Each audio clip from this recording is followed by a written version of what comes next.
उत्तर भारत में मनाए जाने वाले सबसे बड़े पर्वों में से एक पर्व है छठ पूजा और इसे विशेष रूप से 2 राज्यों में मनाया जाता है।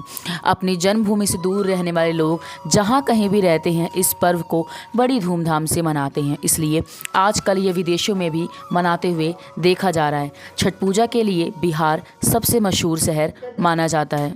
छठ पूजा के पहले दिन को नहाए खाए के नाम से जाना जाता है, जो इस बार 29 अक्टूबर 2022 को पड़ा है।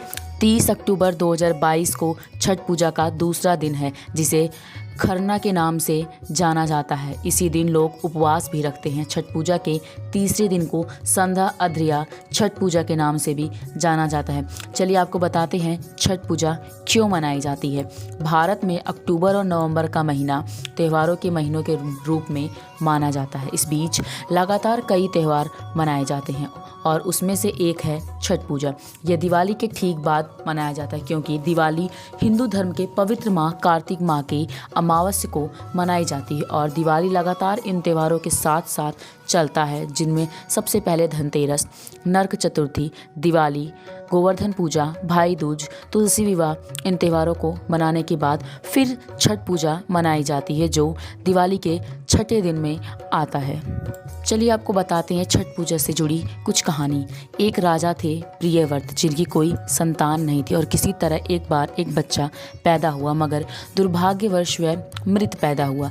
परिणाम स्वरूप राजा ने बच्चों को अपनी गोद में लेकर शमशान की तरफ चल दिए, लेकिन उनमें इतना ज़्यादा दुख था कि वह खुद ही उसी क्षण खुद को मार देना चाहते थे। तभी अचानक एक देव कन्या प्रकट होती हैं और वह राजा से देवी पाष्टी की प्रार्थना करने के लिए कहती हैं, क्योंकि वही उनकी मदद कर सकती हैं। वह देवसेना थी, देव की बेटी थी और वह स्वयं देवी पष्टी थी। राजा ने देवसेना का बातों का पालन किया और आखिरकार उसको एक बेटा हुआ और इस तरह ये व्रत और पूजा के लिए प्रसिद्ध हो गया और इसी तरह लोग इसी व्रत को करने के लिए छठ पूजा मनाते हैं।